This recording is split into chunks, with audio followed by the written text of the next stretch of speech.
I mean, there's something very, very demeaning about it for these women. And what is the broader message there? Is this what women have to endure?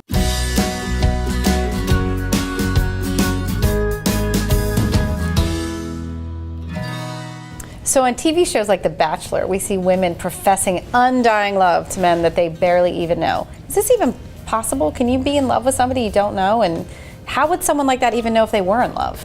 Well, I think that those shows, the way they inject competition in there, so really what we're dealing with here is, a fantasy of a person, a fantasy of a guy or a woman.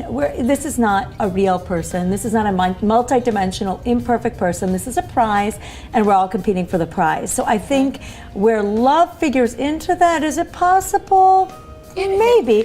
But yeah, I think it is possible actually, but I think the competition angle makes it much less likely, and there's something else there going on. But I also think, there's a sense of sensory deprivation that's going on there. They're not allowed to use phones, they're not allowed to have any exposure to anything, any news, anything outside of what's going on in the bachelor shack. Right, so or in the room. So probably your in the overnight room. Your judgment is probably really... So, right, and you're drinking 24/7 and you're not eating. Right. So no, is it possible to fall? Well, wait a minute. All right, let's not talk about me. It is possible to fall in love on these shows. It is. Not every one of the however many contestants that they have are truly in love with him, especially not the ones that get kicked off in the first, second, third, and fourth week. For the majority, people blow it for themselves. You have a great looking guy or a great looking girl. Don't throw yourself, everyone else is throwing themselves at the guy. Make your plan something different. Be a little bit unavailable. If everyone is running toward him, be the one that stands afar, because he's not going to look at the cattle herd running toward him. He's going to be like, who's that one girl that doesn't want me? Well, I think there's also this element of, obviously wanting this celebrity, this attention, obviously from going on these shows.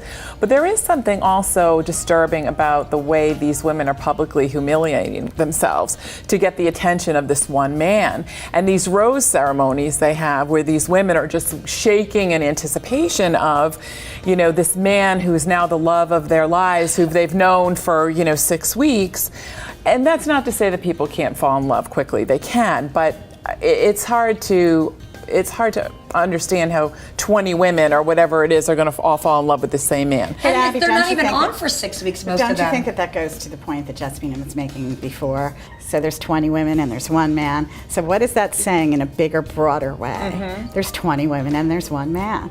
So gotta fight. Yeah, that's like subliminal advertising. Yep. You've got to compete, you've got to fight, you've got to lower your standards, and that's the message that comes across. And you've got to be humiliated on camera, because that's good television. Right. Yeah, and you've got to, you have to be in this very unattractive competition with other women.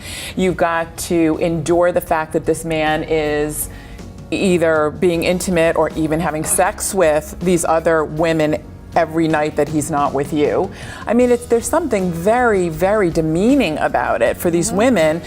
And what is the broader message there? Is this what women have to endure because this is what we need to do to get the man that we want? And it's a false sense of hope. And in speaking to the competition, because I really think that's a big deal here, in terms of when, I think so they have the Bachelor, right, and then they have a Bachelorette. I'd be more concerned as the Bachelorette with respect to, okay, I think guys as a rule, we kind of tend to be competitive, right? So they're all the projected fantasy of this woman. How is a bachelorette to really know that these really guys, loves her? is it really about her at that point, or is it about, does it become this intense competition? Like just I think that's true among for both. guys? I think that's true It's for both. absolutely true for both. It's absolutely true for both. I think that's true in life. It's absolutely true. I've actually seen that in life. When two women compete over a guy, or two guys compete But it over a doesn't have anything to do with that person anymore. Right. That's the whole point. That's where it ties together to, you know what? It has to do with Can you victory. find love on these shows? Yeah, I think you find maybe a lot more lust, and I think that it's kind of set up to go against finding love, though, when you have the whole competition angle being such a big integral part of it. So reality TV is just not something we're going to escape from. I imagine many of us will be paying attention to next year's Bachelor or Bachelorette show. And hopefully for some of these women, they actually come out on the end of that train wreck and actually find a healthy relationship. But boy, what a road they have to go down.